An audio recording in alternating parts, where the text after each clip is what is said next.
1017. This is being released July the 17th, 2026. We have a prophecy update for you today, a critical prophecy update, and we want to bring you up to speed on two things that are constantly developing in each news cycle, it seems. We want to bring you up to speed on the Gog-Magog alignment, and then we want to spend some time talking about anti-Semitism. And if you know the field of Bible prophecy, you know that these are big ticket items that have to be analyzed as key stage setting events for the end time scenario. Let's jump right in and talk a little bit about Gog-Magog. Here's the map that we frequently point people to. It's trying to depict Ezekiel 38 and 39, a prophecy given by the prophet Ezekiel 2,600 years ago concerning a conglomeration of nations that will invade Israel in the last days, spearheaded by Turkey, Iran, and Russia. Now, I have a book out entitled The Middle East Meltdown, The Coming Islamic Invasion of Israel, and one of the reasons I promote this book is I don't have time on a broadcast like this to give you all of the information as to why Persia in Ezekiel's prophecy represents modern day Iran and why Turkey, as represented by some ancient names, Meshach, Tubal, Gomer, and Togarmah, why those ancient names represent modern day Turkey. But that book will give you the documentation, too much ground to cover here in a short period of time. So the book is available for you. So with all of that being said, let's jump right in and talk about a couple of things. And let's go ahead and talk about Iran. You know, at the time of this particular broadcast, it's interesting to note that the MOU between the United States and Iran is now off the table. The President of the United States has come out and called the Iranian regime, the term he used is scum, and he's actually accused them of being loco, crazy, in other words. And so obviously the president is singing a completely different tune than what he sang a few weeks ago when this MOU was on the table and it looked like there was going to be some kind of Iran deal. Now, to this, we say to the president, well, we told you so.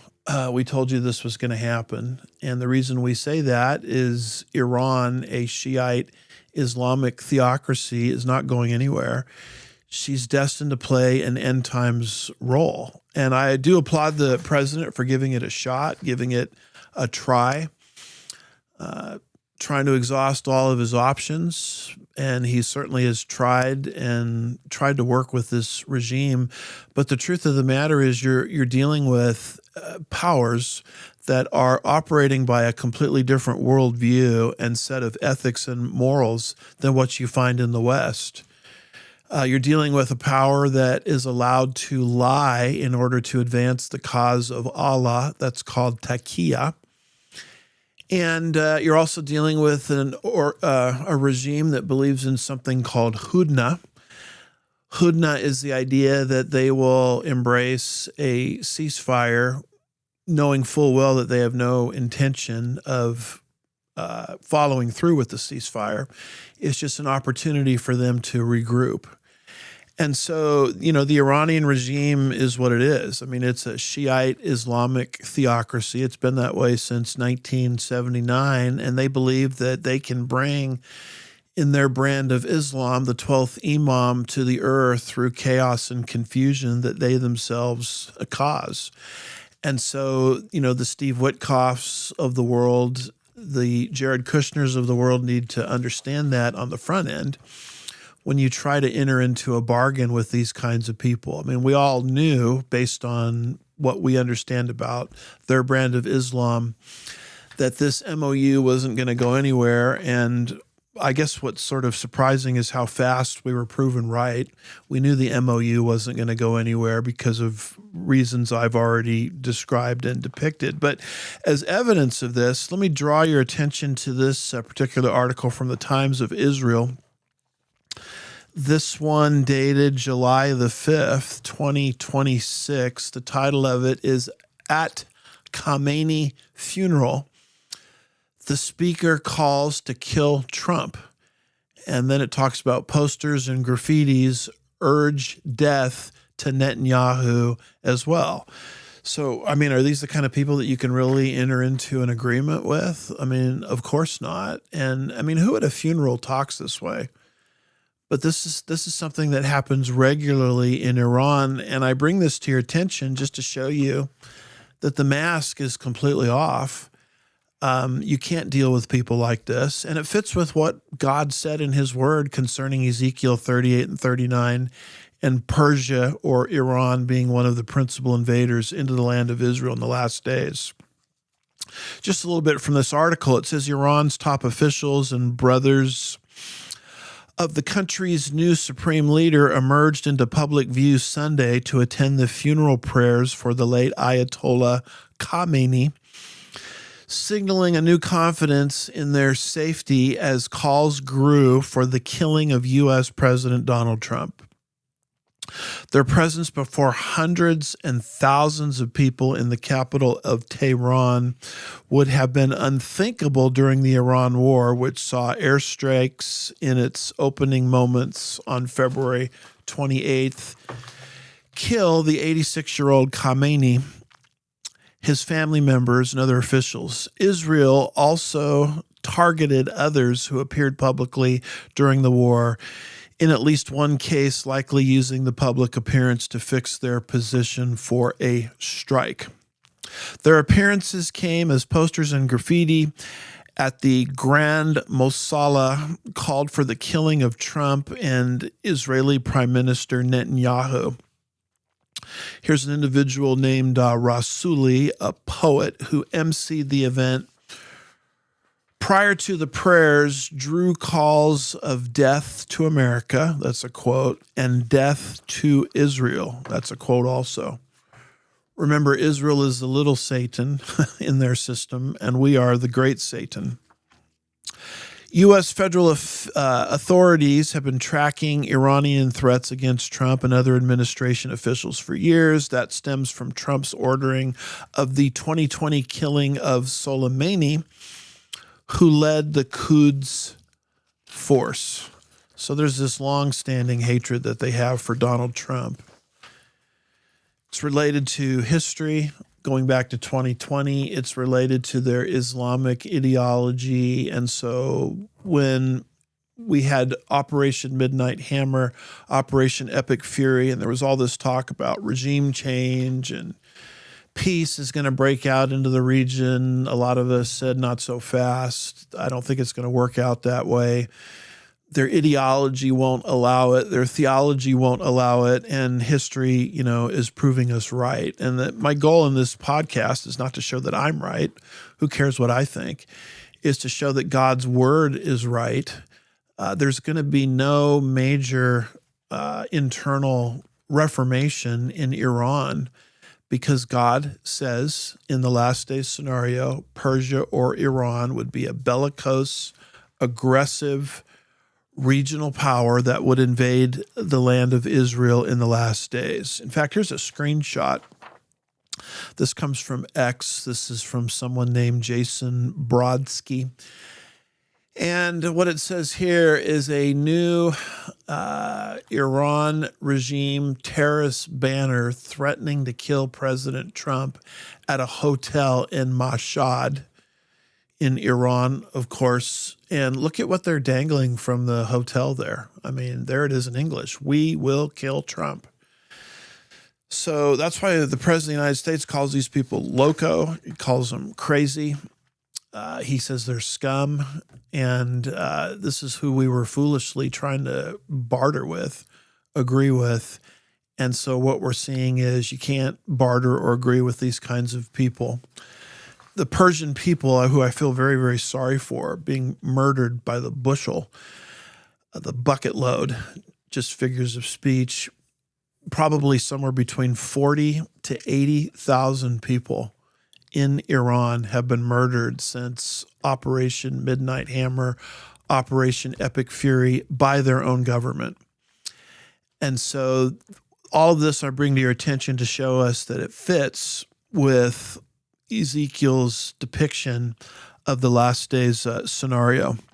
Now, while we keep our eye on Iran, we also have to keep our eye on Turkey, because the United States here, like with Iran, is trying to, as of recent, buddy up with Turkey.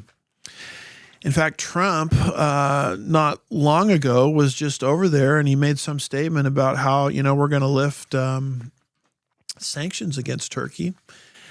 And at one point it was discussed, should we be selling F-35 airplanes to Turkey? Now, what you have to understand about Turkey is just like Iran. It's an Islamic regime. And you have to remember that in Ezekiel's prophecy, Ezekiel 38 and 39, Turkey gets 4 names, as I mentioned earlier: Meshach, Tubal, Gomer, and Togarmah. All represent modern-day Turkey. My book, The Middle East Meltdown, The Coming Islamic Invasion of Israel, will give you the documentation for that. So we have always felt that Turkey, like Iran, is not a power that you can play patty cake with, because she, like Iran, will be a bellicose, aggressive, regional power in the last days that will invade the land of Israel. So if all of that is true, why are we trying to pal around with them?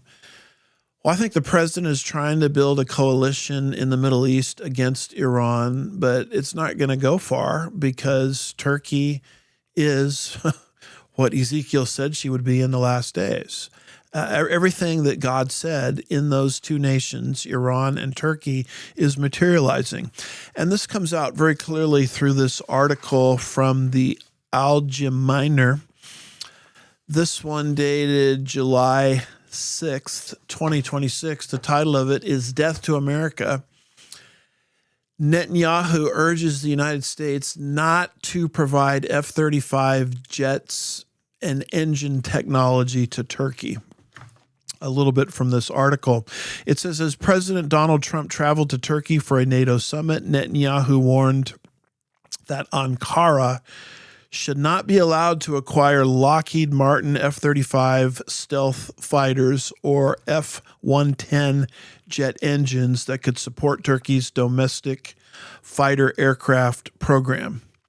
Speaking to Fox News, Netanyahu called Turkey a regime infected by the Muslim Brotherhood, an extreme movement that hates America and chants death to America. I don't think they should be given F-35s or engines for their fighter jets, Netanyahu continued.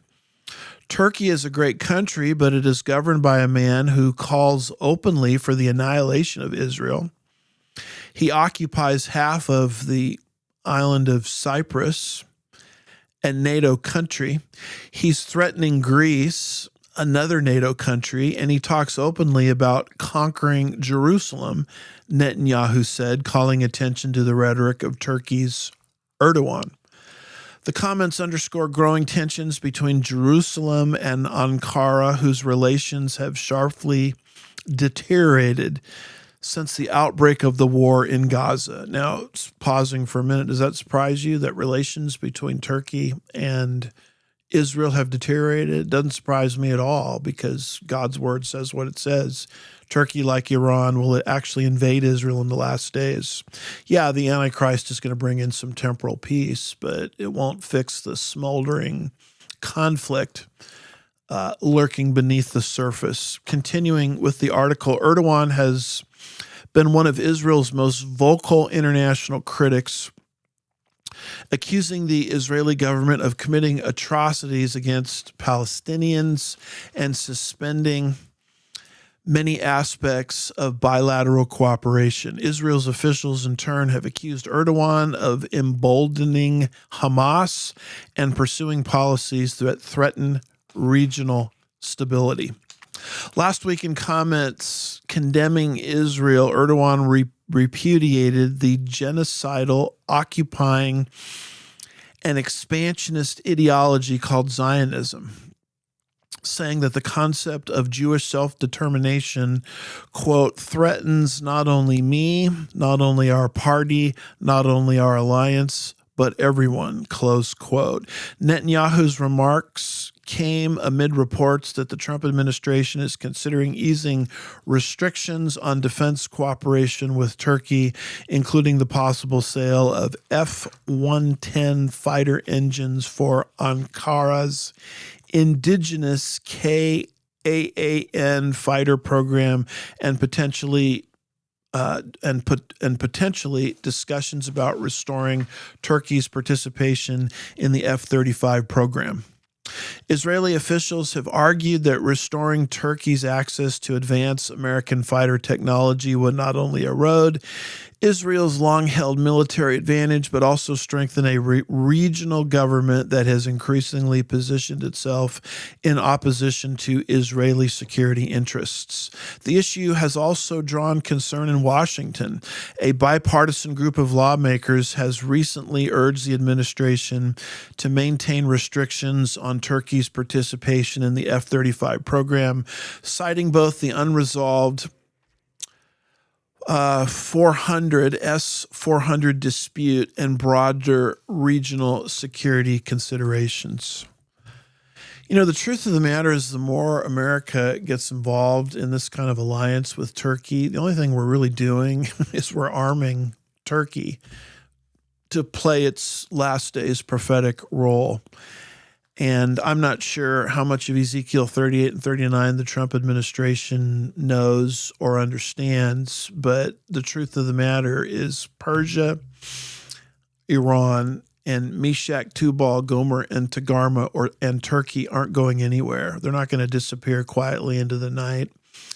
And they're fitting the exact prophetic orbit that Ezekiel 2,600 years ago predicted for the end of the age. Just to show you what kind of person we're dealing with in Erdogan in Turkey, notice this particular article from Breitbart, this one dated July the 3rd, 2026. The title of this is Not Funny.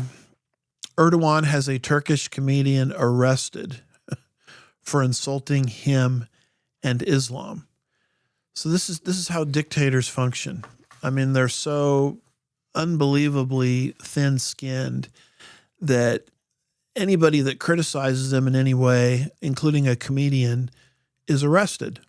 So notice what this article says. It says Turkish stand-up comedian, last name is Gog-Magog, was detained Thursday while returning to his country for allegedly insulting Islamist strongman Erdogan and for publicly insulting religious values during his latest performance. Gog-Magog, 32, was detained after landing at an Istanbul airport on Thursday in response to numerous complaints reportedly lodged against his latest stand-up show entitled Dead Sea. Turkey's Erdogan-friendly The Daily Sabah reports that Gog-Magog's performance targeted religious values and caused outrage, leading to alleged charges of insulting religious values and insulting Erdogan. The Turkish newspaper, I think you pronounce this Sözcü, detailed that a probe had been launched by the Istanbul Chief Public Prosecutor's Office against Gog-Magog over the contents of the Dead Sea. That's his act. Gog-Magog returned to Turkey on a flight on Thursday and was detained upon arriving. The funny man was reportedly abroad on vacation and returned home knowing he would be arrested. Gog-Magog was taken to the Istanbul Police Department for questioning. Unnamed police sources told BBC's Turkey division that Gog-Magog spent Thursday night under police custody and is sent to be brought before a judge on Friday, reinforcing once more Erdogan's inability to laugh, smile, or even see the funny side of life, as has been evidenced in the past. The Turkish comedian recorded the Dead Sea in Istanbul June 1st, which was then published on his YouTube channel weeks later, June 24th. At press time, the Turkish language show, which runs for about 90 minutes, has 9.3 million views. So, I mean, can you imagine arresting somebody for the following? And these are direct quotes from the legislation and law that was used to arrest this comedian. Publicly insulting religious values, targeting religious values. He caused outrage. He insulted religious values. Now, in our legal system, we have something in our country that's a First Amendment protection, and it protects you against laws or statutes, and here's the operative language, that are vague and overbroad. I mean, because any ideology, any belief system by any prosecutor can be read into publicly insulting religious values, targeting religious values, causing outrage. I mean, whatever those things mean. And so in our country, that type of legislation would be rendered null and void as unconstitutional. But it is alive and well in Turkey to the point where the gentleman, and I use that term loosely, obviously, in charge, can have Turkish comedians arrested. So just keep that in mind when you hear all of this language about Trump saying, Erdogan's a great guy. He's a tough guy. He's a survivor. He's this, he's that. No, he's a dictator, and he's acting like a dictator. And that shouldn't surprise us because Turkey has a aggressive role to play in the end times, according to Ezekiel chapters 38 and 39. So with all of that being said, let's jump to our second bullet point. And here we want to talk about anti-Semitism, the irrational hatred for the physical descendants of Abraham, Isaac, and Jacob. I mean, we know from countless passages that will play a massive role in the end times scenario. One of the graphics that we like to use is the one depicting Revelation 12 of Satan finally being cast out of heaven for good and coming down to the earth, knowing he has but a short time, and he's trying to devour the woman clothed with the sun and the moon and the 12 stars, which we believe is a reference to the nation of Israel. And so that prophecy and countless others indicates that anti-Semitism will not decrease as we get closer to the end time scenario. In fact, it will exponentially increase. So increases in anti-Semitism that we can see all around us actually show us that we're moving aggressively into the end time scenario, just like some intricacies related to the Gog-Magog invasion that we talked about earlier indicate we're moving into the end time scenario. So with all of that being said, let me draw your attention to some anti-Semitism in the news. I mean, this first article,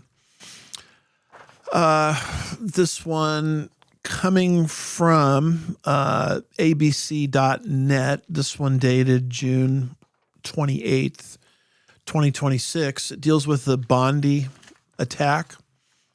Where was that? In Australia, Bondi Beach.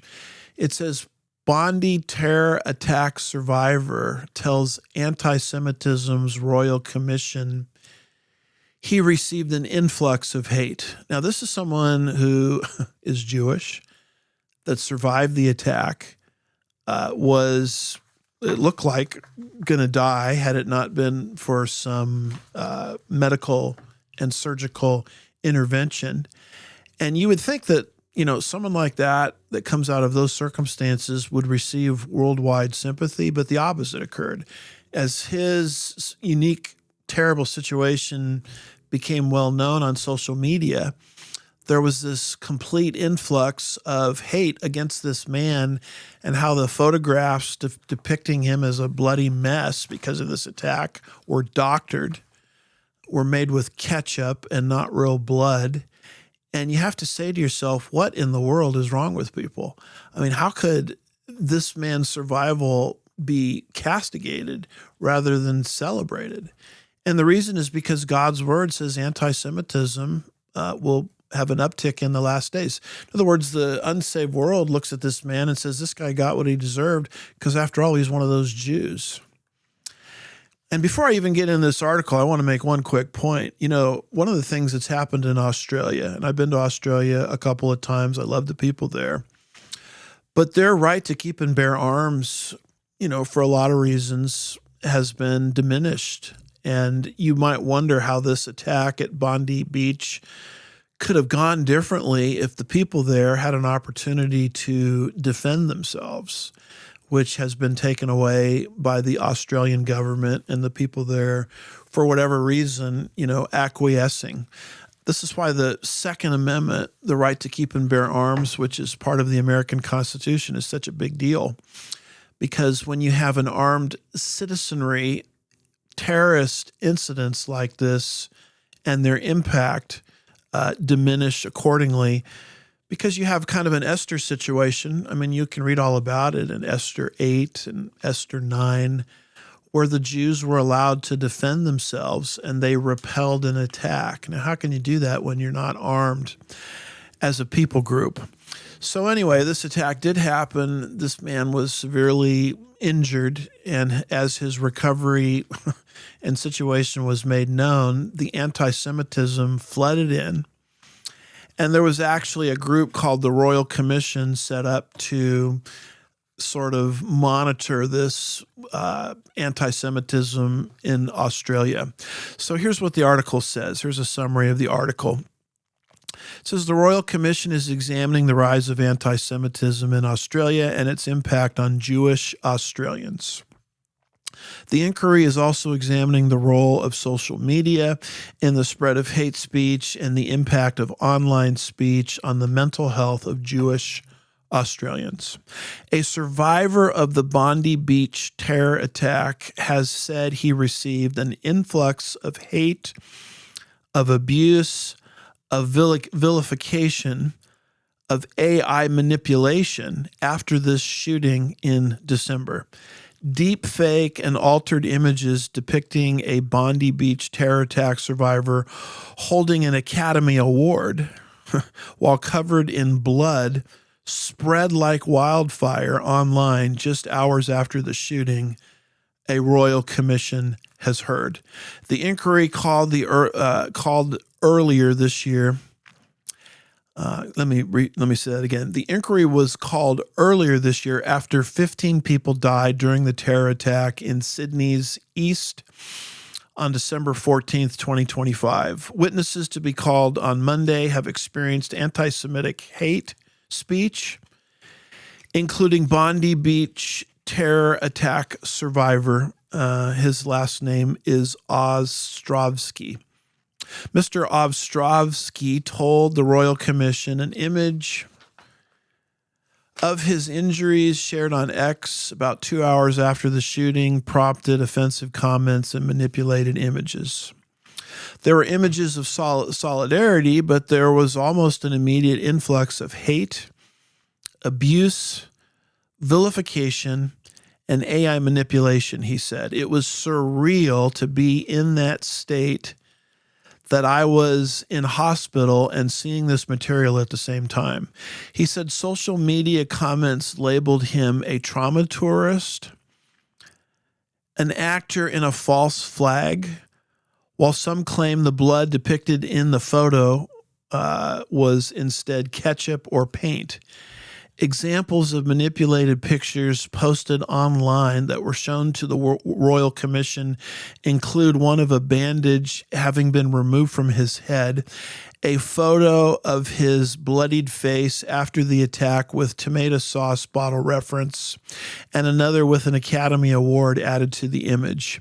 The commission was also shown an AI-generated image in which Ostrovsky sitting on the ground laughing while someone painted his face red.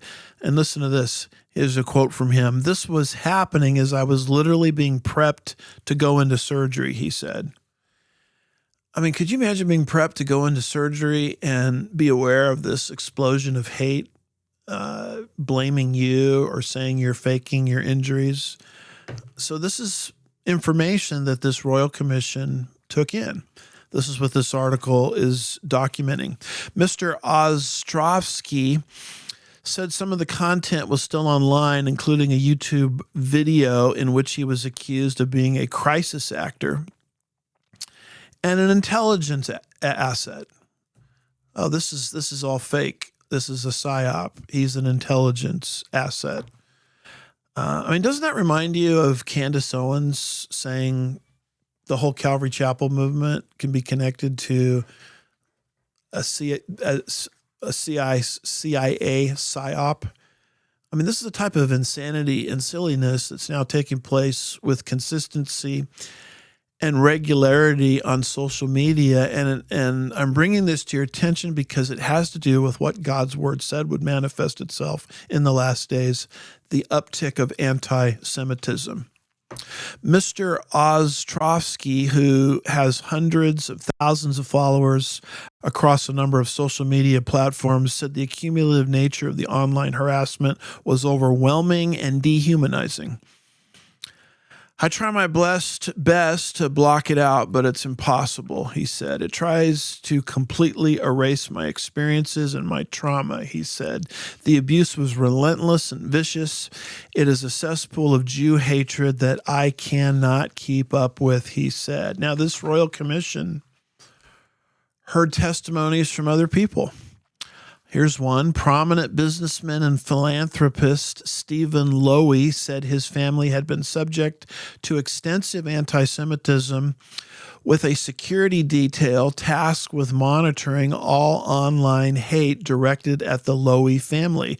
One comment called for the public execution of Frank Lowy and others. Stephen Lowy said the threats of violence were disturbing and resulted in a constant focus on a need for personal protection. Close quote. The Royal Commission also heard this testimony. An anonymous Jewish mother told the commission that she also encountered challenges while attempting to have anti-Semitic material removed from the media. The 47-year-old from Sydney in Australia said her then 7-year daughter had experienced anti-Semitism in person at school in June 2024 before the hate moved online, when a TikTok account posted a video including a photo of the girl and the words, and it's kind of spelled this way, G, the @ symbol, an S, the letters INHL, then the number 3, and R. And if you look at that, what it spells out is gas inhaler. Here's someone online calling this 7-year-old girl who's Jewish a gas inhaler.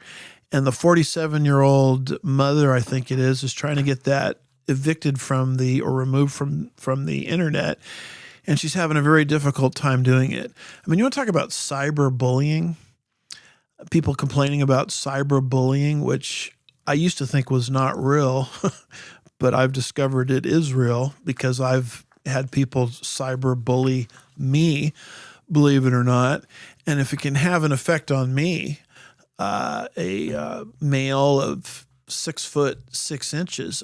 What in the world could it do to a 7-year-old girl? There's just a lot of people I just block, and I'm not going to listen to their pontifications because it quickly moves into antagonistic, aggressive behavior. People are real brave sitting behind that screen when they're not looking at you face to face. And I've noticed that about social media. It brings out some of the ugliest components of human nature, because you'll talk into a screen or type into a screen something you wouldn't dare say to someone face to face. And so the ugliest and the most vile comments come out of people, sometimes people you don't even expect it from.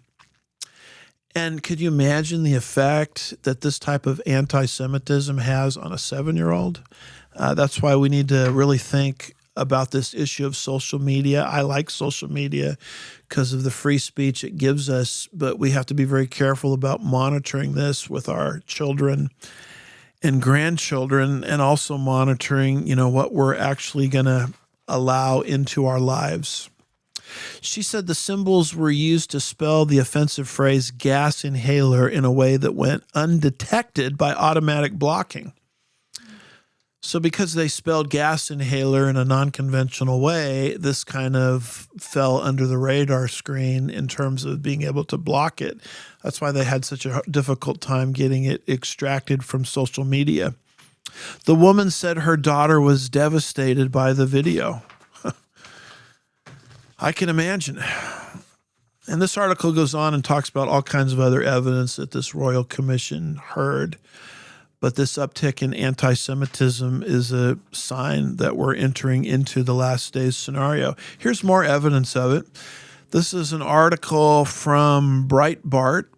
This one dated July the 2nd, 2026. It deals with the mayor of New York, Mamdani. And it talks about how he cut power during the recent heat wave. But he didn't cut power across the board. He cut power in Jewish neighborhoods. So it got pretty hot in the month of July, as we're still in the month of July, early July. Well, the mayor, who, as you know, is a Islamic jihadist, a 12er, someone who does not believe that the modern state of Israel has a right to exist, someone whose wife tweeted a bunch of affirmations to several tweets celebrating what happened to the Jewish people October 7th, 2023. I mean, here's his wife thumbs upping, liking, sharing. This is great, reposting. And this is the guy who is now mayor of the entire city of New York, one of America's most well-known cities. And the issue now is, gosh, there's a heat wave. We've got to, reduce electrical output or however it works. And so where do you cut power? Well, let's cut power in the Jewish neighborhoods. Now, there was a marriage ceremony of a famous leftist actress, Taylor Swift, happening at the same time nearby. Their power wasn't cut or reduced, but let's take it out on this Jewish neighborhood. See, this is the type of selective targeting of the Jewish people that you can see more and more of as we get closer to the end time scenario. This is exactly what God said would happen. And all these people running around today within Christendom saying, we're bringing in the kingdom. Do you realize how ridiculous they are in light of God's revealed word? We're not bringing in the kingdom. Global conditions are not going to get better. They're going to get worse and worse. And it's going to be Jesus Christ and his personal return to the earth, which can't happen, by the way, until you have a converted Israel. That's why Satan hates Israel and has worked in history, and he's working today to get rid of Israel so that that condition can never be met. But it's not until Israel repents, end of the tribulation period, that Jesus returns in his second advent, not talking about the rapture right now, talking about something totally different at the end of the tribulation period. Then the kingdom will come. And until that happens, you can expect things in this world to go from bad to worse, which is exactly what we're seeing happen. And so these people that are arguing that we're in the kingdom now are living in a fictional bubble, which is not matched in any way, shape, or form by global circumstances. Here's what the article says. It says, as New York baked under another summer heat wave, part of the Riverdale neighborhood in the Bronx, home to a large Jewish community, lost power after Con Edison shut off electricity to protect its equipment. As the Bronx neighborhood, and by the way, folks, I live in Texas. This kind of thing has happened to us a couple times living here in the summer, and it's just absolutely miserable. I mean, basically what we would try to do when those circumstances hit is use our generator.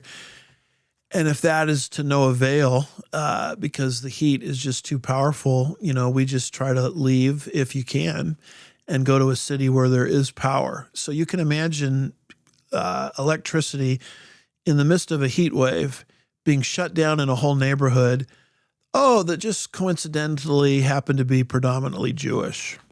I mean, wasn't it Mamdani, as I'm going through my mental Rolodex here, wasn't he against, in the campaign, I think, came out that he was against so-called white neighborhoods?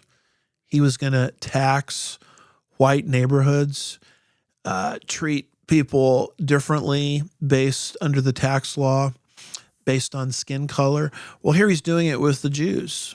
And if his wife is what I think she is, a cheerleader for the events of October the 7th, and if he is what I think he is, an Islamic jihadist, then according to his worldview, it makes sense that he would shut off power, not for Taylor Swift, but in Jewish neighborhoods. As the Bronx neighborhood lost power, preparations continued across town for Taylor Swift and Travis Kelce's wedding at Madison Square Garden. Oh, we're not going to touch their electricity because they're one of us. They're part of the cool people. They're part of the leftist red-green axis establishment. But those Jews in that neighborhood in the Bronx shut their power off. Earlier Friday, Mamdani urged New Yorkers to set their thermostats at 78 degrees. That reminds me so much of Jimmy Carter, what he did. It's one of the things that got him booted out of office in 1980, because in the 70s, he said, hey, we all need to pay a price and we all need to put on a sweater, so don't put your heater on. Well, here it's the opposite. You can't put your air conditioning on or your air cooling on. Don't let it go, set it to 78 degrees, because the problem is you're consuming too much. I mean, the problem isn't greenies and environmentalists that are, because of their belief in Mother Earth, preventing rational and normal energy exploration, fossil fuel exploration, those kinds of things. It's not their fault. It's your fault because you're consuming too much. And America got tired of that mentality and kicked Carter out of office. And that's why we got 8 years of Ronald Reagan. Well, Mamdani, with this heat wave, is following the same script in New York, and he's targeting Jews in the process. Going back to the origin of the sentence, it says, earlier Friday, Mamdani urged New Yorkers to set their thermostats to 78 degrees, turn off unused lights and electronics, and reduce electricity use as the city faced high demand during the heat wave. End of article. Well, how about you, Mr. Mamdani, and your wife? I mean, are you going to live under the same limitations? Certainly Taylor Swift and her now husband, probably one of those Hollywood marriages, by the way, that I don't think is going to last very long.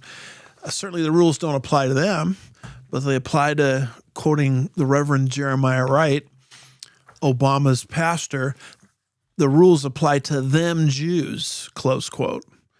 And so this is just more example of anti-Semitism. Here's some more evidence of anti-Semitism. This article coming from the Western Journal.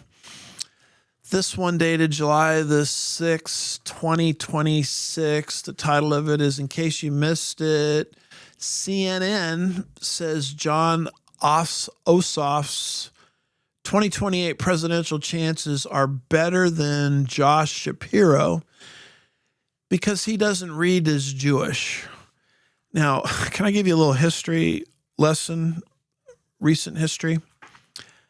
You remember when Al Gore was running for president? Remember he picked a Jew, a very well-respected individual, Joseph Lieberman, as his vice presidential running mate. And the Democratic Party at the time applauded that. Most of America, although they didn't ultimately win the election, thank God, but most of America applauded that decision. Now that was what, 2020, right in that time period? Fast forward to 2026, where Josh Shapiro, the governor of Pennsylvania, could not be on Kamala's VP list because he's a Jew.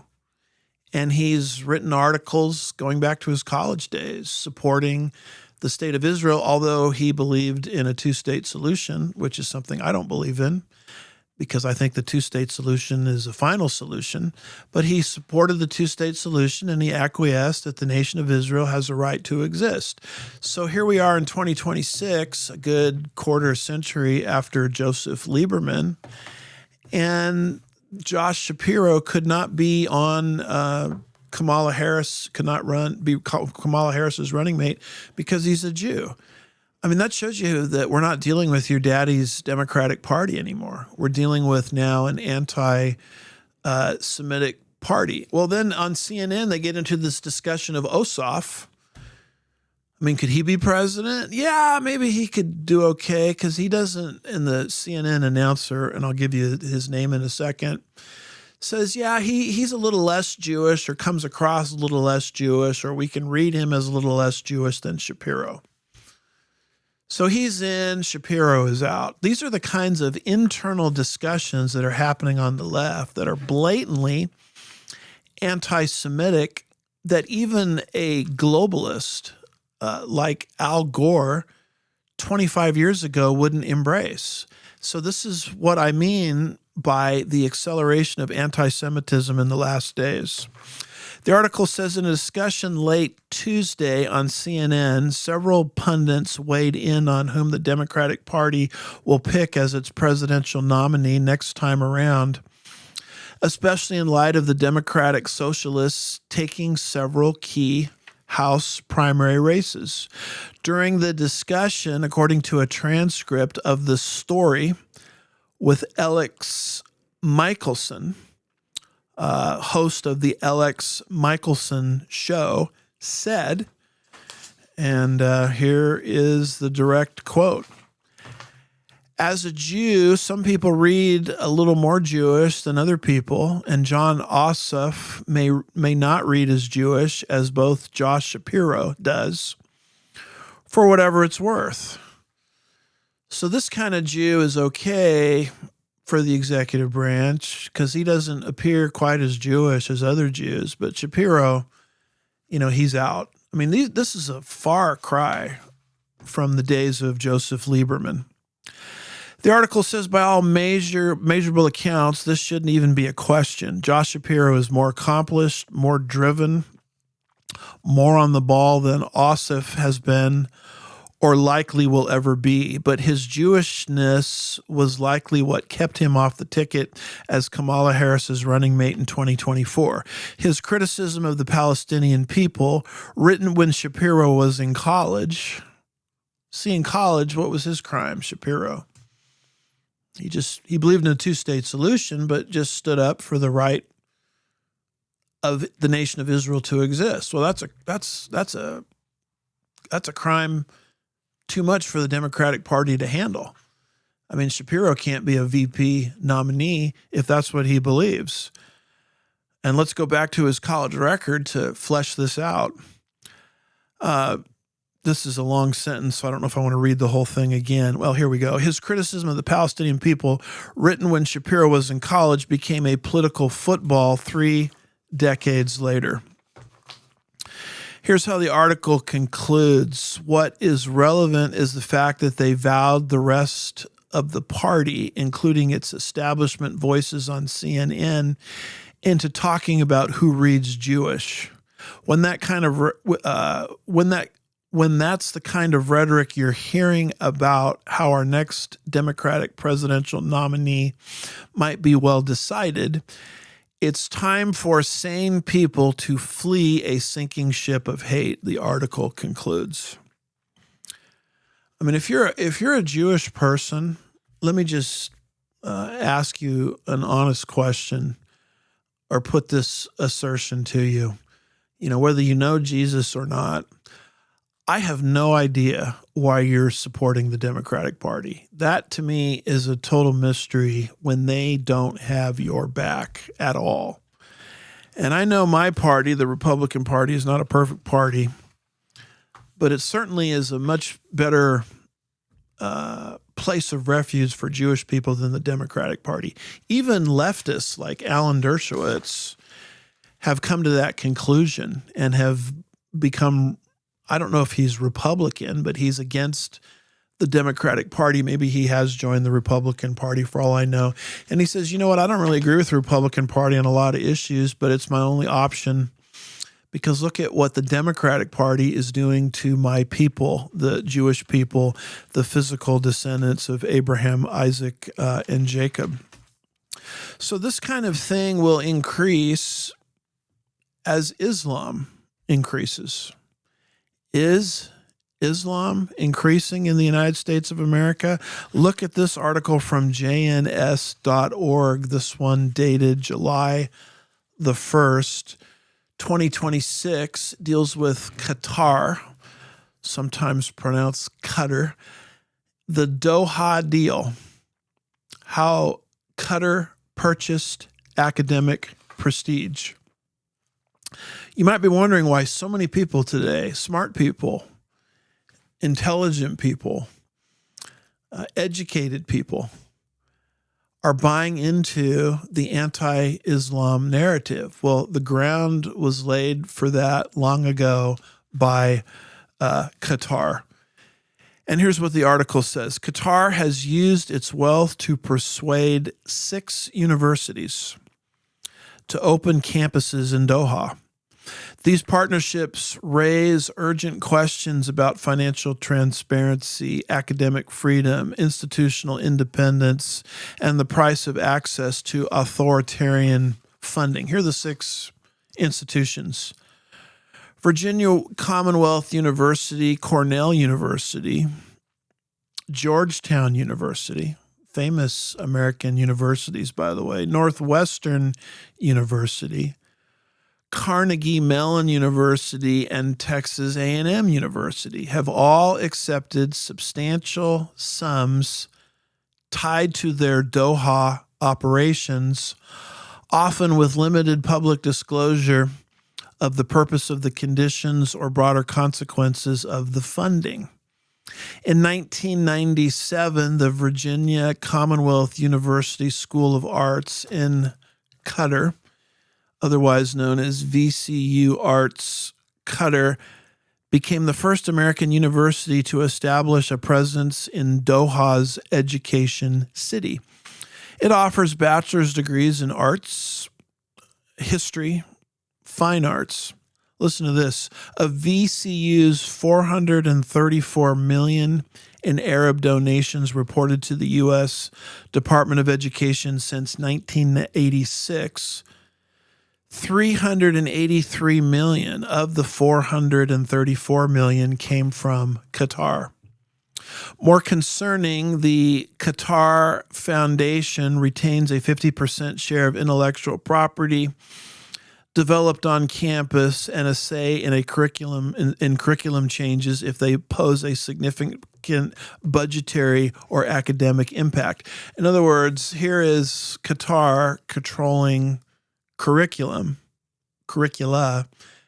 at American institutions, having an influence over those institutions domestically and having an influence of over those institutions when they operate in Doha. And we wonder why people are coming out of these institutions with an anti-Israel narrative. Look who's controlling the pedagogy. Look who is controlling the content of what is being taught. That's what this article is documenting. More concerning, the Qatar Foundation, let's see, I just read that.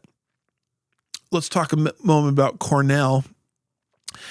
In 2001, the school agreed to establish the, let's see if I pronounce this right, the Weill Cornell Medical College in Doha, backed by a Qatari commitment of $750 million over 11 years. And then it talks about Georgetown University. Qatar likely support, the support of Qatar in this regard likely approaches $2.2 billion with a B. More than $1 billion in Qatar funding, none of it is accounted for, according to the Department of Education report.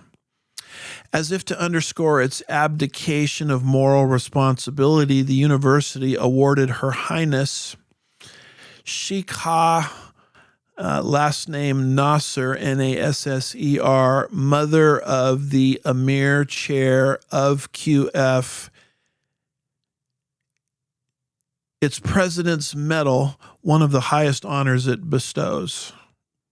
So here is an American university awarding this prestigious award to the movers and shakers in Qatar, the Qatari royal family, so to speak. Lenny Ben David, a political and strategic consultant in Israel, highlighted the Sheikh's hostility towards Israel, characterizing it as anti-Semitic.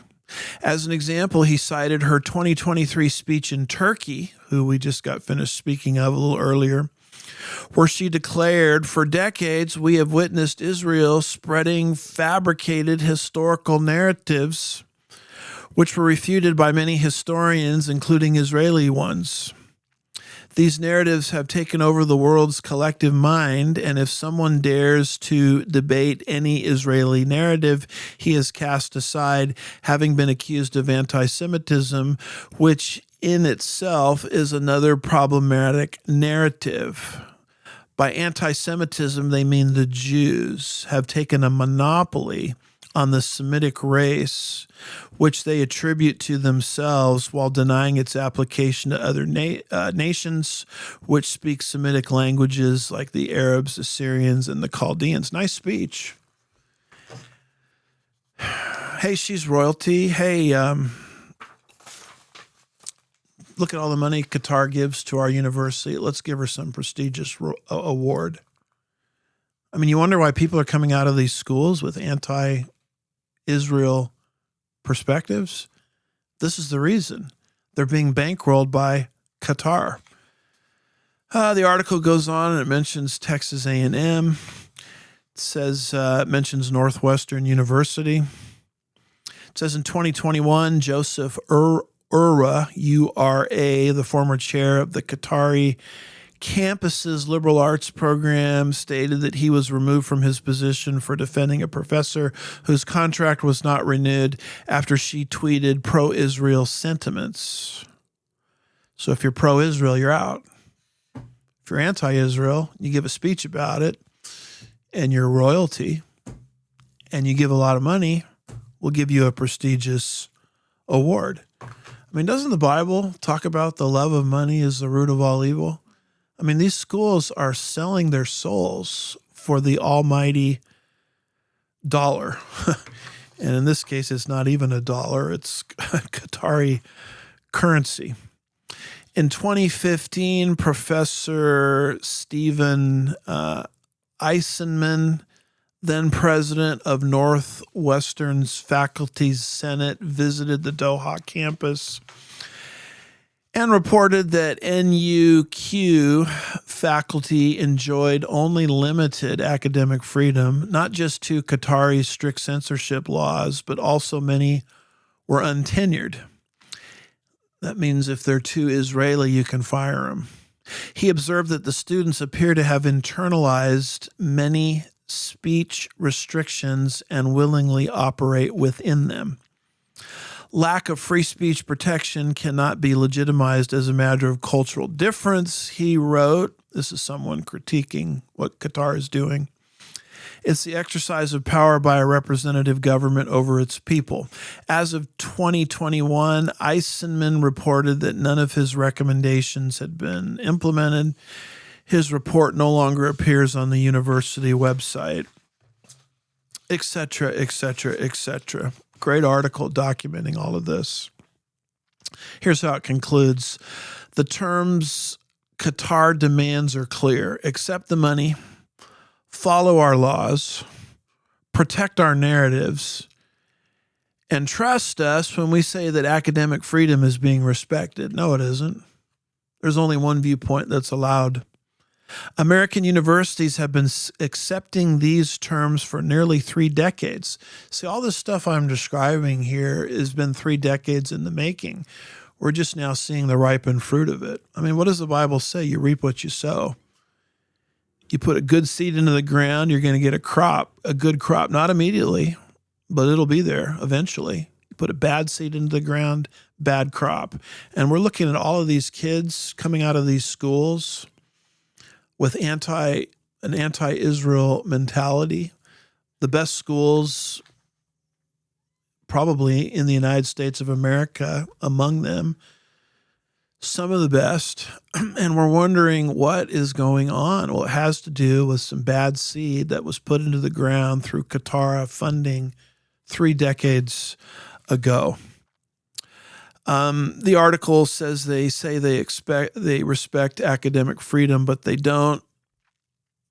American universities have been accepting these terms for 3 decades, producing graduates, intellectual property, and institutional prestige that serve Qatari interests while insulating Qatari leaders from accountability that their conduct warrants. What was Abraham Lincoln's big statement? He said the philosophy of the schoolroom in one generation will be the philosophy of education in the next generation. And if you want to know why the current crop thinks the way they do, look at how our institutions have been hijacked by a Middle Eastern Islamic power named Qatar. Here's a little graphic or meme that we like to put up frequently.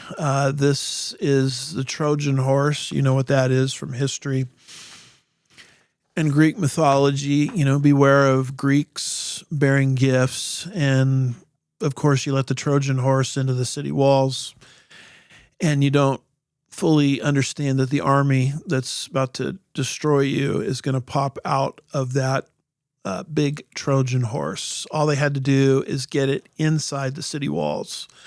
And that's what we've done with all of this Qatari influence. I'm a triple Trumper.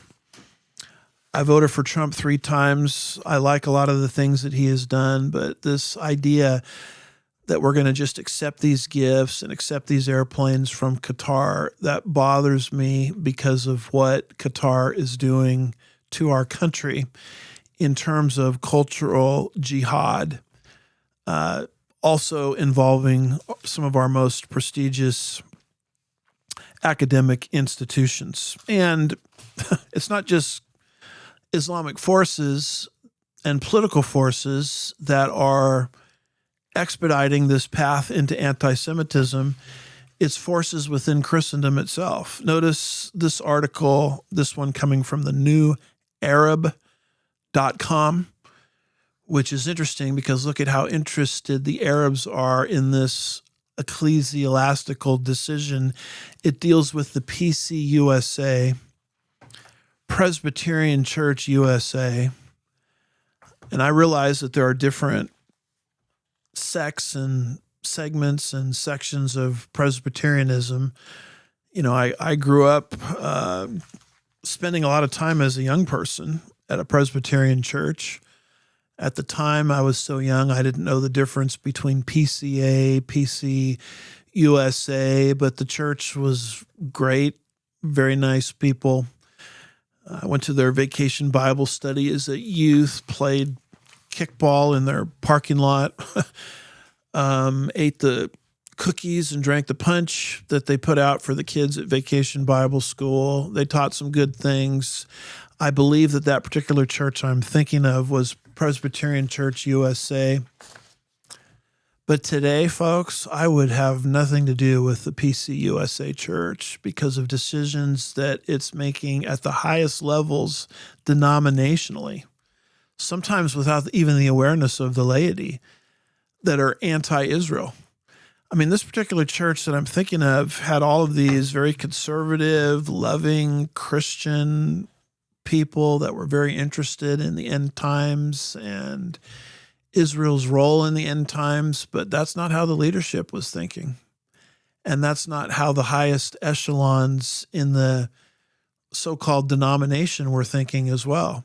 I mean, PCUSA has become a total and complete disaster, not just the way it votes concerning moral issues, but its attitude and its posture and its policies towards the nation of Israel. So here's what this article says. It says, the title of this is U.S. Presbyterian Church Votes to Recognize Gaza Genocide.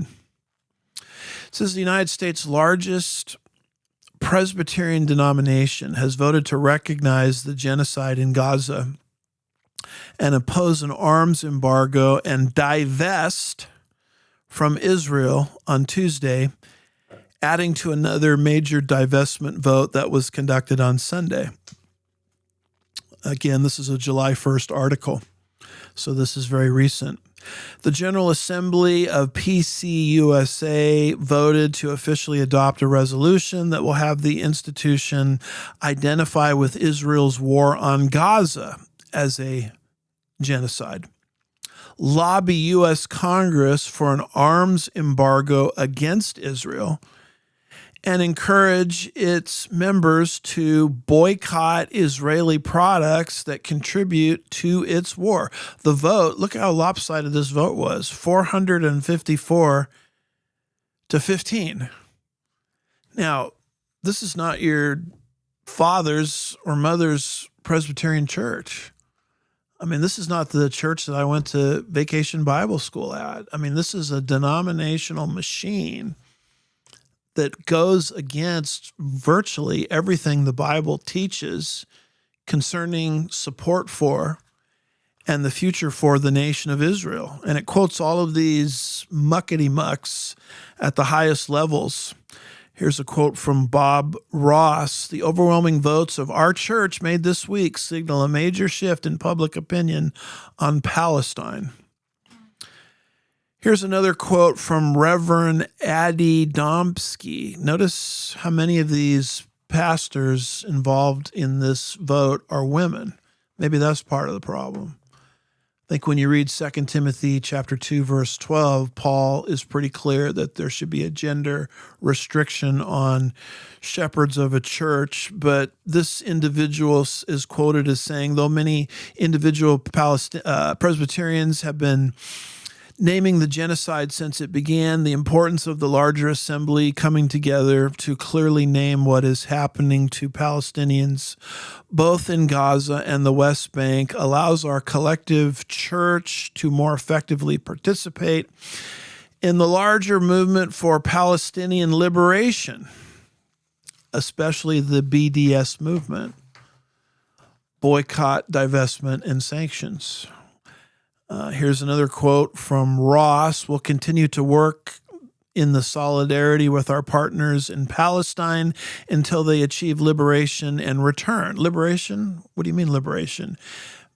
What they mean by that is the Jewish people are there illegitimately in the land of Israel, so they need to be kicked out.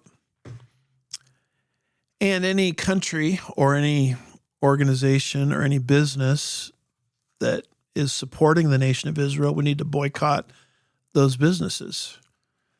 I mean, you want to be involved in a church that does this kind of thing? I don't, because Genesis 12, verse 3 means what it says and says what it means. God says, I'll curse those who curse you.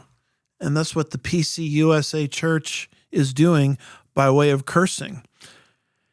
Here's another quote from Reverend Ron Shive. The Presbyterian Church USA this week boldly chose to stand with the Palestinian siblings and divest from two companies who are grossly enabling the genocide in Gaza and who refuse to change their behavior. Here's another female pastor, Marietta Macy.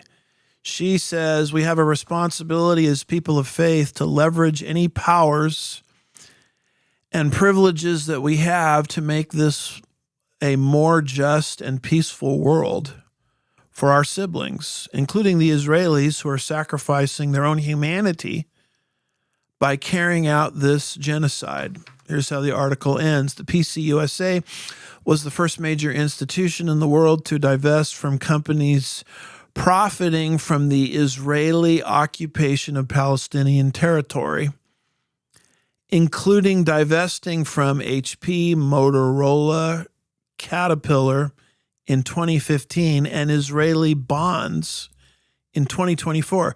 The institution also declared Israel to be an apartheid state in 2022. All lies. What are they talking about? Here's our map of Gaza. We've got it circled there. You see it in darker brown, southwestern portion of the map. This is a little territory that the Israelis gave away in 2024, very foolishly, by the way. Gave it away to the so-called Palestinians, the so-called inhabitants of Gaza. They said, you run it. That group went in there and destroyed it, destroyed the botanical gardens, destroyed the beautiful beachfront property that it represents. I mean, they were given this prime piece of real estate under the guise that these people are going to run it correctly. And keep all of this in mind when people start arguing today for the two-state solution. There's your two-state solution. I mean, if it's not going to work with Gaza, it's certainly not going to work with that lighter brown area that the PCUSA calls the West Bank. It's not the West Bank. It's Judea and Samaria. When you use the expression West Bank, that land is not west of the nation of Israel. It's east of Israel. So you're using an anti-Semitic term from the Jordanian perspective, very similar to how the word Palestine is used. But anyway, here's 2004. You can have it. And you know what? In Gaza, they had one and only one election. They elected Hamas in 2005. And ever since 2005 to the present, that area, the Gaza Strip as it's called, southwestern portion of the map in darker brown, circled in red, has been used as a beachhead for terrorist activity after terrorist activity after terrorist activity into the land of Israel, starting with tunnels of terror where the terrorists would come underground and sometimes kidnap Jewish youths on their way home from school. I was actually in Israel when one such incident happened. And beyond that, it's used to launch Scud missile after missile coming from Iran, financed by Iran, into the land of Israel. And this has been going on for 20 years. They took that territory that was given to them and they turned it into a terrorist zone within the land of Israel. Could you imagine the United States doing something like that, giving Hamas, let's say, California or Florida, and then sitting by and doing nothing when California and Florida are turned into terrorist zones? I mean, terrorist platforms, I should say. This is what Israel has put up with for 20 years. Now, all of this culminated in the horrific events of October the 7th, 2023. I was on a cruise ship at the time. We were headed for Ashdod, which is there, right there near the Gaza Strip. I mean, had it not been for God's providence, I could have been caught up in all of that. We were a day or so away, and when those in charge of the cruise learned of this, they got us out of harm's way. So this a little bit is personal to me. And essentially on October the 7th, 2023, that is the worst attack per capita wise that the nation of Israel has ever received in terms of fatalities and casualties since the Holocaust. This, on a per capita basis, was the equivalent of their 9/11. So what does Israel want to do? They want to go into Gaza, and they want to root out Hamas from Gaza. And what does the world community say? You can't do that. You're committing genocide. What does PCUSA say? Under the guise of spirituality, you can't do that. You're committing genocide. So they're taking a stand against terrorism and against God's people. And they are going so far as to boycott any company that would support Israel in any way, shape, or form, because they're also an instrument of genocide. So, yeah, I can go over to the Presbyterian Church, bring my kids over there, play kickball, enjoy VBS, enjoy the cookies and the punch that they put out, listen to a few Bible stories. But if I do that, I'm doing it in total ignorance of what the leadership of PC USA is doing. They are contributing to anti-Semitism. They are removing the Christian barrier, the natural resistance the Bible and Christianity puts up against anti-Semitism by taking these insane positions. So if you're a Bible lover, and you're a PC USA person, I would really strongly urge you to, as the book of Revelation says concerning Babylon in Revelation 18, verse 4, come out of her, my people.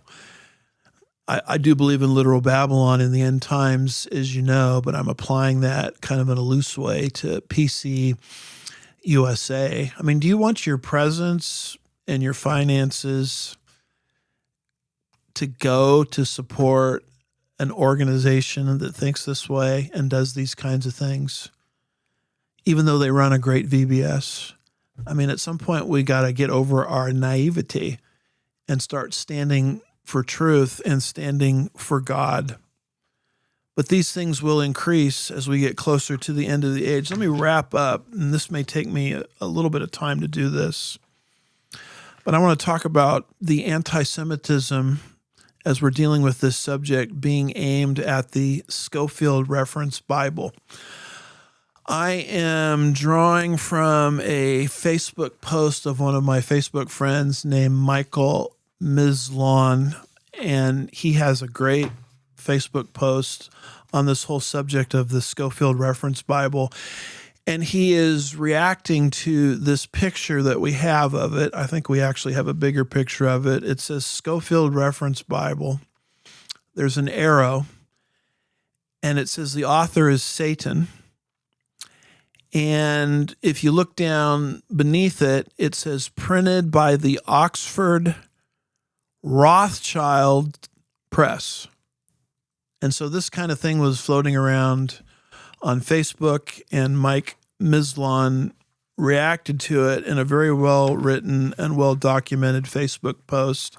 And what is happening is people are saying, you know, the reason you're pro-Israel is because you're a Scofieldian dispensationalist. And we all know that C.I. Scofield, his theology was corrupted. That's why his Bible notes are corrupted, because he was being influenced by, to quote Jeremiah Wright again, them Jews.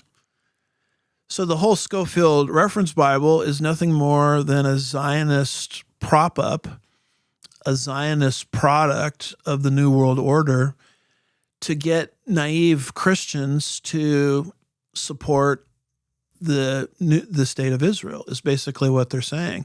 And so when I post something online that's pro-Israel, I get a bunch of people coming on to my page or site or YouTube channel, and I think a lot of them are bots, to be honest with you, because it's just hard for me to believe that normal people would act this way.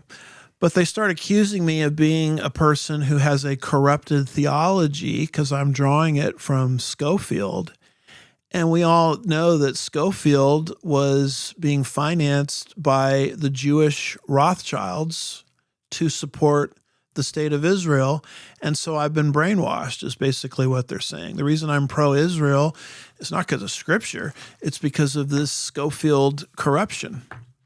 Now, this is something in logic that we call the genetic fallacy, where you attack not an idea, but where that idea came from. And you think by attacking where you think the idea came from, you can destroy the idea. We just got finished with our 250th anniversary since America's founding. People do this with America's founders all of the time because they hate our Constitution. They hate our Declaration of Independence.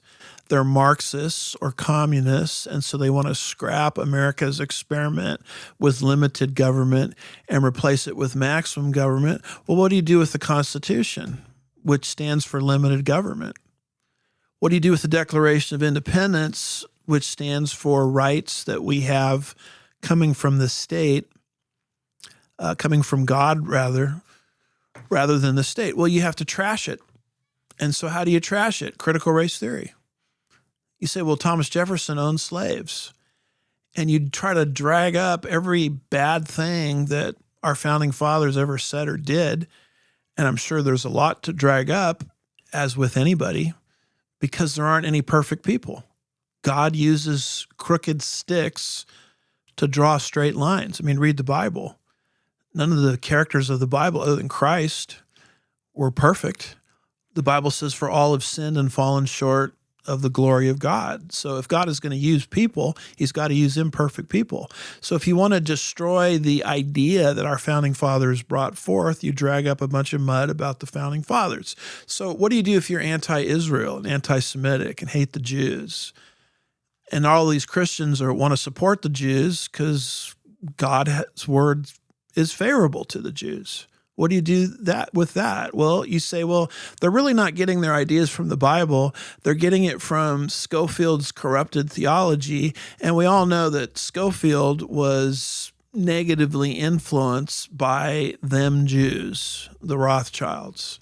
And so this becomes this convenient tool to tear down pro-Israel, pro-Zionist thinking. That's what this meme on Facebook is designed to do.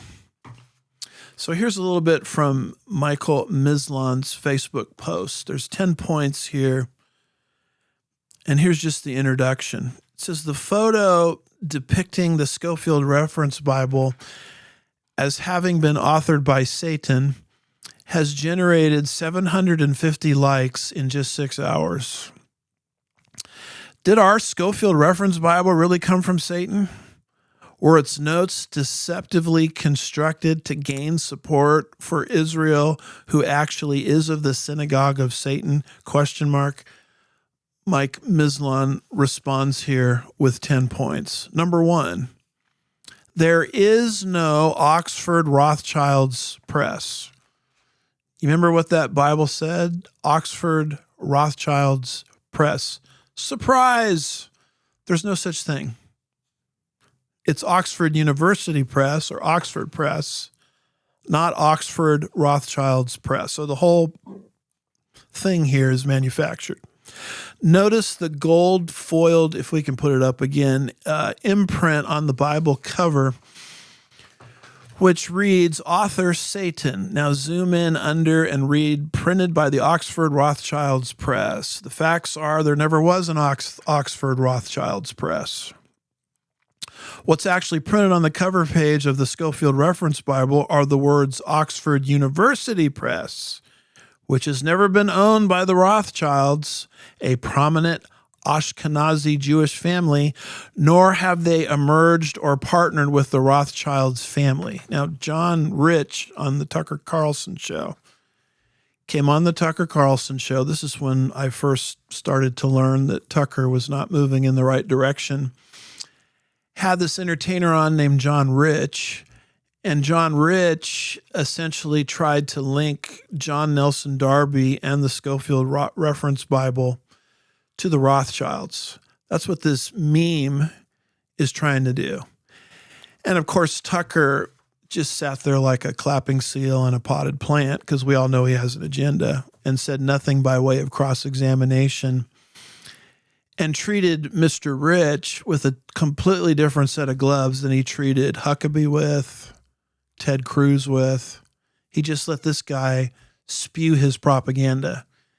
And of course, the man, John Rich, has no authority to talk because he's not studied in these areas. He's just reading things that he sees online. Tucker Carlson doesn't bring someone on with actual academic training that could counter this narrative, like Dr. Paul Wilkinson, for example. So there's no such thing as an Oxford Rothschilds Press. Let's go to his second point. Number 2, Scofield had no Jewish mentors to influence him. C.I. Scofield was a Congregationalist, and his mentors, James Brooks, was a Presbyterian, and John Nelson Darby was an Anglican who helped found the Plymouth Church. And while Brooks was an early dispensationalist, and John Darby helped to systematize and popularize dispensationalism, neither they nor Scofield had any neither they nor Scofield were Jewish, nor had any pro-Israel bias. So the people that Scofield was around cannot be connected with this alleged conspiracy. You know why? This is a hard pill for Tucker and Candace and everyone else to swallow. But do you know why we as Christians are so pro-Israel? Because it's in the Bible. It has nothing to do with Scofield or Darby or even dispensationalism. Most Christians, if you asked them about dispensationalism, wouldn't even know what you're talking about. The reason we are pro-Israel and the reason we believe that God is going to bring the nation of Israel back into its own land in the last days, and the reason we believe that Israel has a theological and a legal right to be there is because we read it in our Bible. So for the Tuckers and the Candaces and the rest of them, the woke Reich, so to speak, your problem isn't with Scofield. Your problem isn't with dispensationalism. Your problem isn't with Darby. I mean, your problem is with God. God is the one that made these predictions, and we see it happening in real time. And we see that God has a future for Israel. And that's what makes us pro-Israel. But these people think if they can demonize the Scofield Reference Bible, the genetic fallacy, they can cause our pro-Israel beliefs to disappear. So number one, there's no such thing as the Oxford Rothschilds Press. Number two, Scofield and his mentors were not Jewish and had no pro-Israel bias. Number three, Scofield had no Jewish editors either. The consulting editors who helped Scofield included Gabeline, James Gray, president of Moody Bible Institute, William Erdman, Presbyterian minister and author, Arthur Pearson, author and editor, William Moorhead, president of Xenia Theological Seminary, Henry Weston, president of Crozer Theological Seminary, and Elmore Harris, president of the Toronto Bible School, Training School. Listen to this. None were Jewish. No Jewish editors. Number four, the Scofield Reference Bible did not prime nations to recognize Israel as a Jewish state.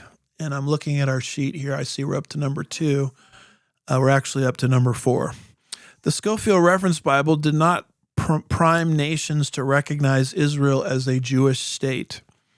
The Scofield Reference Bible, first published in 1909, did not influence other nations into accepting Israel as a sovereign state, which occurred 39 years later. Instead, the U.S. had recognized Israel as a sovereign state in 1948. Iran, Guatemala, Iceland, Nicaragua, Romania, Uruguay all joined, in which was soon followed by the Soviet Union, Poland, Czechoslovakia, Yugoslavia, Hungary, and South Africa and Finland that same year. But the Scofield Reference Bible could not have influenced them because none of them had it. Even though Scofield's notes had been translated and printed in Spanish, French, German, Portuguese, Russian, and even Arabic, these were not available at the time, with the first Spanish translation not being made available until 1960. So if you're going to connect the Scofield Reference Bible to the Rothschilds, who are trying to support Zionism and the newborn state of Israel, you're about you've got a 4 decades problem. This is what in theology we call an anachronism, something outside of time. Trying to make the Scofield Reference Bible into making some kind of political statement, when the Scofield Reference Bible came into existence 4 decades before the modern state of Israel. And all of those nations that initially supported the modern state of Israel had no access to the Scofield Reference Bible because the Scofield Reference Bible had not yet been translated into those languages. See the problem here? I mean, you're pinning on C.I. Scofield a Zionist plot that's 4 decades too early. Scofield is putting his notes together for the Scofield Reference Bible in 1909. Number 5, the Scofield Reference Bible did not indoctrinate evangelical pastors to become Zionists in order to support Israel. Some claim that the Scofield Reference Bible was manufactured to promote Zionism among evangelical preachers so that they would support Israel, but Zionism just comes from the word Zion, which means Jerusalem prophetically, and the southern part of the east hill of Jerusalem geographically. Occurring over 150 times in Scripture, it supports the Jews existing as a sovereign nation on their own land, when one day they will be ruled, where they will be ruled by Messiah as king. Psalm 2, verse 6. Biblical Zionism does not deceive, but defines what was already in Scripture. I mean, you want to accuse a bunch of pastors of being Zionists as influenced by the Scofield Reference Bible? No, the reason they're Zionists is because of Psalm 2, verse 6 and countless other places, which Zion is God's place. It's his holy place, and it's a place where the nation of Israel will be elevated again in the millennial kingdom. They're not getting their ideas from the Scofield Reference Bible. They're getting their ideas from the Bible. The crime in the eyes of these detractors of the Scofield Reference Bible is the notes told people to interpret those prophecies literally. There's Scofield's influence. But the issue is not what the Scofield Reference Bible is saying or telling people to do. It's what the biblical text says. This takes us to number 6. And we should be putting number 6 up at this point. Before the Scofield Reference Bible, the Apostle Paul was a dispensationalist. Over 1,850 years before the first Scofield Reference Bible was published, as early as 51 AD, the Apostle Paul made a similar distinction between the Old Covenant Jew and the Gentiles in the church. Romans 9:4, Romans 11:2, 1 Corinthians 10:32. He, that's the Apostle Paul, also taught the pre-tribulational rapture of the church, 1 Thessalonians 4, verses 16 and 17, while the term dispensationalism or dispensational theology was not yet in usage, the tenets that frame it were held by the early church.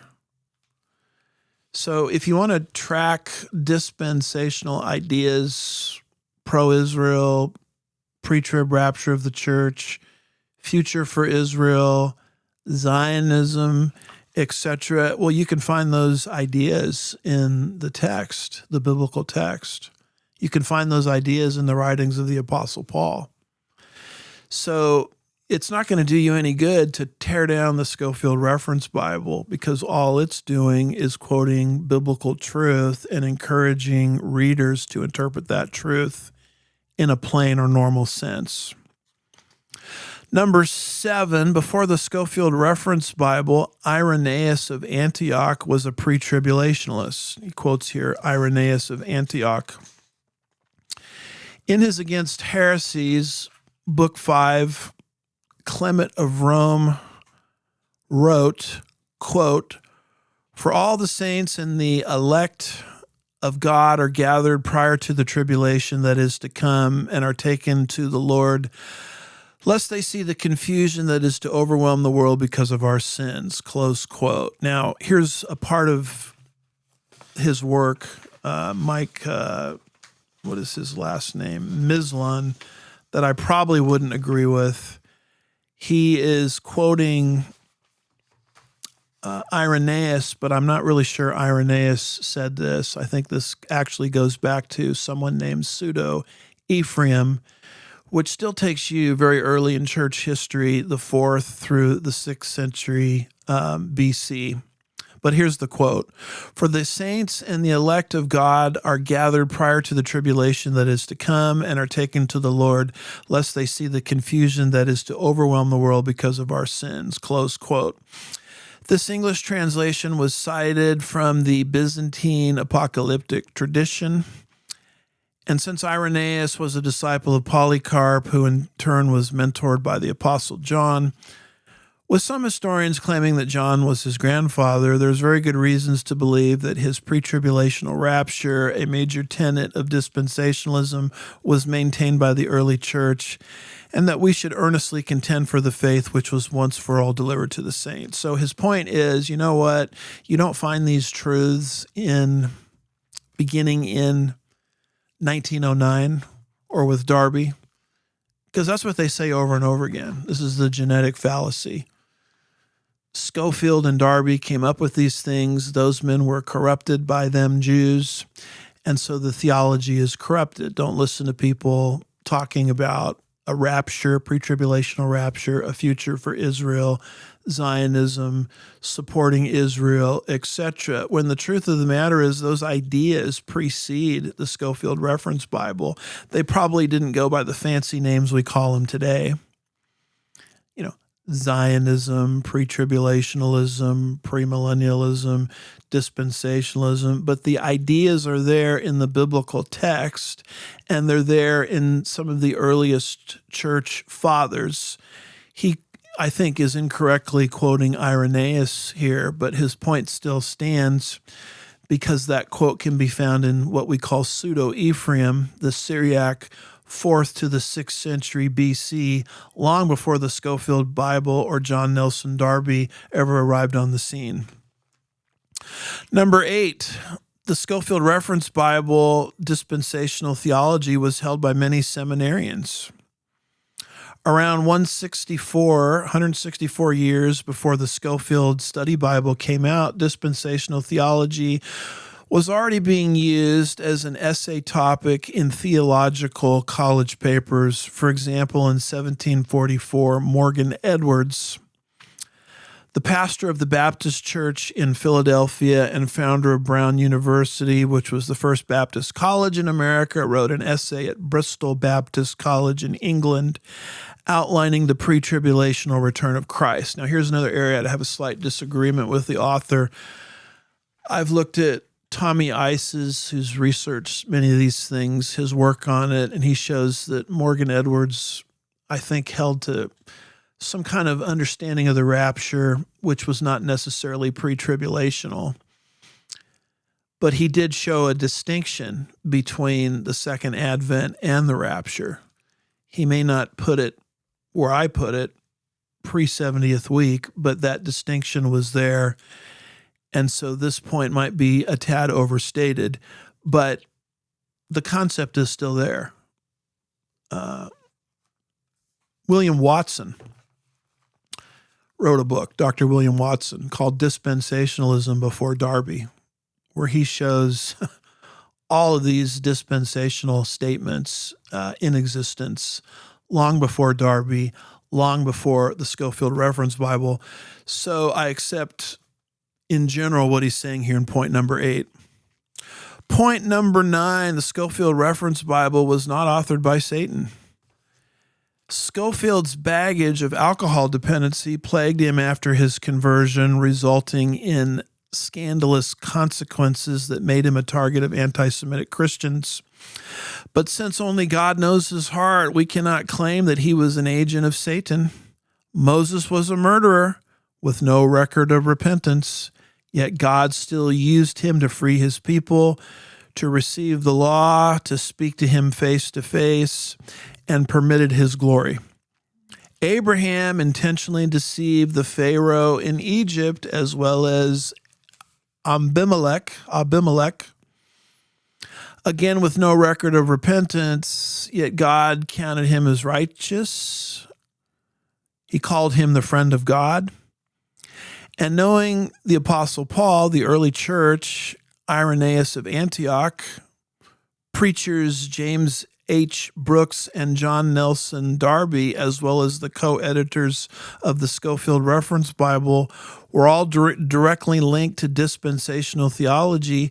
Do we indicate them also as being co-conspirators with Satan? No. While we do not endorse sin, we cannot know the heart and need to be careful before we judge the Scofield Bible or Scofield himself as being Satan's agent. So this is one of the things people do, is they find baggage in Scofield's life. And apparently there was some. This particular article is talking about alcohol dependency and things like that. And they drag that out and they try to use that to discredit Scofield. And his point here is, you know what? You can do that with anybody in the Bible because all of them had some kind of sin in their background. And you can't use that as some kind of basis for discrediting everything Moses said, who was a murderer, everything Abraham said, who lied, etc. So we're holding Scofield up to an unreasonable standard. And his other point is, look, Scofield is not the only creator of the Scofield Reference Bible. There was an entire editorial board, and you have to drag all of them through the mud as well. So God uses crooked sticks to draw straight lines. So dirt in Scofield's life, which you can probably find, is not a basis for discrediting everything the man ever said or did and acting as if he was some sort of instrument of Satan. Number 10, the depth and volume of Scofield's prolific notes and how God used him attests that he was no agent of Satan. His countless marginal notes and footnotes, his growing a small missions church into a booming congregation of over 800 members, his pastorate of D.L. Moody's church, him being the director of the Northfield Bible Training School, and pioneering a global correspondence course that was later absorbed and administered by the Moody Bible Institute, followed by him also organizing a missionary society that placed dozens of missionaries across Central America, also him becoming the first president of the Philadelphia School of the Bible, and him having a part in the curriculum taught by Dallas Theological Seminary, which has a total of 2,630 people enrolled, all show that he was not Satan's agent. So if you want to tear down Scofield, and these ideas don't rise or fall with Scofield, as we said, but if you want to drag out dirt concerning C.I. Scofield, then why not also look at the good the man did before you rush to a conclusion and put something up on social media that he was some sort of agent of Satan. By the way, I watch people do this with Hal Lindsey all of the time. I'm not necessarily in agreement with everything Hal Lindsey said or taught, but many of the things that he said and taught were true. And boy, people love to delve into his personal life and drag out things related to divorce, remarriage, etc., and use that to discredit Hal Lindsey. But the truth of the matter is, you can't discredit Hal Lindsey when Hal Lindsey was being faithful to the Bible. Your problem isn't with Scofield or Hal Lindsey. Your problem is with God. And I like how this article brings this out. Some final words. Please exercise due diligence and do your own research before you swallow these hateful anti-Semitic conspiracy theories. To accuse the Scofield Reference Bible of having been written by Satan is a bold accusation. The fact is, there is no such thing as the Oxford Rothschilds Press, and that only unmasks the sarcasm used to fabricate this anti-Semitic claim. Can we put our list of 10 up one more time? What's wrong with this meme here? Number one, there's no Oxford Rothschilds Press. as portrayed in this photo.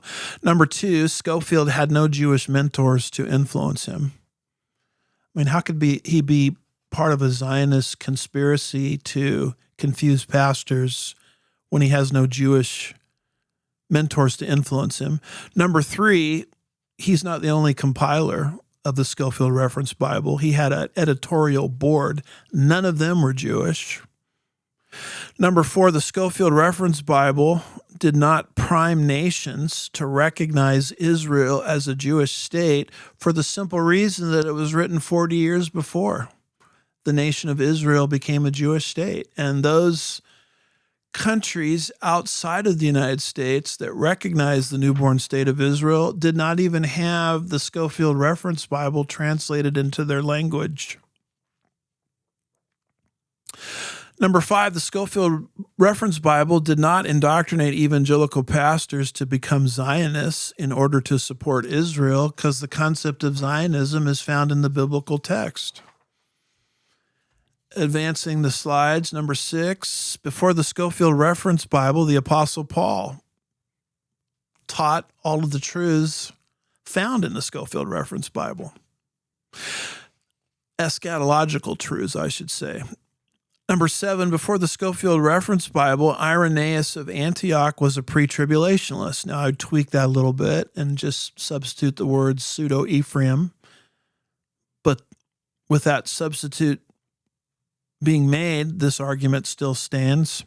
Number eight, before the Schofield Reference Bible, dispensationalism was held by seminarians. Number nine, the Schofield Reference Bible was not authored by Satan. And number 10, the depth and volume of Schofield's prolific notes and how God used him attests that he was no agent of Satan. Did the man have personal problems? Yeah, he did, like we all do. But look at the general fruit of his life. I mean, how could you buy into a narrative that indicates that he was an agent of Satan? Schofield's crime: interpret the Bible literally. So people don't have a problem with Schofield. They have a problem with Scripture. Schofield just said, take these prophecies related to Israel's restoration literally. I should say this as I'm getting ready to close here, believe it or not. I am not as slavishly devoted to the Schofield Reference Bible. There's things in the Schofield Reference Bible that I don't agree with, like the gap theory, the world before this world that supposedly was destroyed by Satan's fall. And they use that as a way to explain the fossil record. Those part of the notes I reject. But the parts of the Schofield Reference Bible that promote a literal interpretation of Bible prophecy, I embrace. And that's why all of these anti-Semitic Israel forces hate the Schofield Reference Bible. One of the things that one of my professors, Harold Honer, brought up once when I was studying under him in class at Dallas Seminary is, had it not been for the Schofield Reference Bible, Oxford University Press, which has been mislabeled here as Oxford Rothschild's Press, Oxford University Press would have financially gone under due to the Great Depression.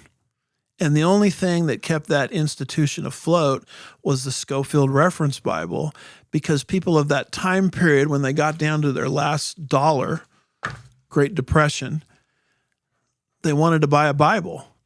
And that's literally what kept Oxford Press afloat, is the Schofield Reference Bible that these people here are demonizing. So what have we tried to cover in this prophecy update? A little bit on the Gog-Magog alignment and a lot on anti-Semitism, which is supposed to enjoy an uptick in the last days, right down to waging an attack on something as innocent as the Schofield Reference Bible, because it happens to create people that read it, transform them into Zionists or pro-Israel types. So there's an attack constantly being waged against the Schofield Reference Bible. And the Facebook post by Mike Mislin, I think, does a great job refuting that. So the Gog-Magog situation is aligning. Anti-Semitism is experiencing an uptick. We like to end our broadcasts with a note of hope. It says, looking for the blessed hope, the appearing of the glory of our great God and Savior, Jesus Christ. There's a silver lining in all of this. Before God's wrath hits planet Earth, there's a promise that we will be taken to heaven in the rapture of the church. And Jesus is coming to get us before the tribulation period commences. It's called the Rapture. And you can be tied into that promise simply by placing your trust in Jesus Christ as your Savior. In an instant, you're born again, your sins are forgiven, you're tied into these wonderful promises, not the least of which is the any moment appearance of Christ to take us out of this world, which is a doctrine found in the writings of Paul, John, as he records the words of Jesus in John 14. It was taught in the early church by the likes of Pseudo-Ephraim. Yes, it's reflected in the Schofield Reference Bible, but to trace all of those ideas to the Schofield Reference Bible and think you can destroy these ideas by destroying the Schofield Reference Bible is the genetic fallacy. You're not attacking an idea, you're attacking a source. And you can attack Thomas Jefferson all you want, but what he said in the Declaration of Independence is true. You can attack the Schofield Reference Bible all you want, but those ideas are going to continue to germinate because they're not ultimately sourced in the Schofield Reference Bible. They're sourced in the early church fathers, some of them, and they're sourced in the biblical text. You can enjoy a pastor's point of view in podcast format. Just go to wherever it is you get your podcasts, type in Andy Woods Ministries into the search engine, and enjoy pastor's point of view in podcast format. Catch our content through our free app, downloadable from the App Store. Just type in Andy Woods Ministries into the search engine and enjoy our content that way. You can enjoy our content through our website. Go to andywoodsministries.org. While you're there, there's a conspicuous way on the homepage to sign up for our show notes. So all of these links and things, as well as updates in our ministry, will appear in your inbox every Friday morning, all free of charge, of course. And while you're on our app or website, take advantage of the Ask Andy search engine. Type your question into the question box. Wait a couple seconds. It will do an instantaneous search of my sermon archives, and it'll bring up an answer to your question in a very readable format. It will take you to the exact point in the sermon that you can watch or listen to, or that issue that you're researching was dealt with. So it's an amazing AI search device. More and more ministries, I notice, are jumping on board with this. We were among the first, if not the first, to get involved in this. It will give you potential follow-up questions that you can ask. And so we would encourage you to take advantage of this. We don't put any of these things behind a paywall. Our goal is to take free content, theological content, and put it before the public. If you're interested in seminary training, go to chafer.edu. I'm the president of that school. Check it out there. While you're there, download a free copy of our latest academic journal entitled Pneumatikos, and prior issues you'll find there as well. Big prophecy conference coming up pretty quick here, August 1st, 2026 in Gettysburg, Pennsylvania. It's the Abraham to Armageddon Prophecy Conference. You see all the speakers there. I'm one among many. Put on by comingsoonministries.org. Go there to learn about this prophecy conference. You might want to get on the waiting list for this. It's getting kind of late in the game, but we are taking a Compass cruise September 24th through October 11th. 5-star ship, 9-day cruise, 3 countries, 5 days in Israel. It's myself, along with Compass host Bill Perkins, teaching on biblical sites where the biblical events transpired, and on the ship during the sailing days. There's a conference coming up in Waukesha at the Waukesha Expo Center. Well, it says Tennessee, but I think it's actually Wisconsin where this is happening. Yeah, so just cross out in your mind Tennessee. I think this is in Wisconsin. I've been there before. I mean, look at this conference. Look at the people contributing. I'm one among several, and that's going to be October 23rd and 24th, 2026. Love to see you all there. End of this year, December 7th through the 9th, is the pre-trib study group meeting in the Dallas area. Go to pre-trib.org to learn about this very important academically oriented prophecy conference dealing with important prophetic issues. Looking ahead, there's a brief screenshot. I won't read to you all these names, but of the different presenters and when they're going to be presenting. And I'm one of several presenters, and that is always a great highlight of the year to be involved, to attend, to participate in that conference. Moving on into the new year, guess what? profcon.com. February 4th through 7th. Registration is now live. Look at these speakers: myself, Paul Wilkinson, Randall Price, Olivier Melnick, Russ Miller, Dr. Carl Broggie, dealing with the whole subject of prophecy from garden to glory. This conference has become so popular, we've moved it over to the Sugarland Marriott. Everybody that came last year said to me, this is the best conference we've ever attended, ever. And we're going to be having special worship from Olam Worship. They may have changed their name to Sanctify Israel, but Olam Worship, Sanctify Israel, they're going to be leading us in worship. And this year, we're having church at the hotel that particular Sunday morning to accommodate more people.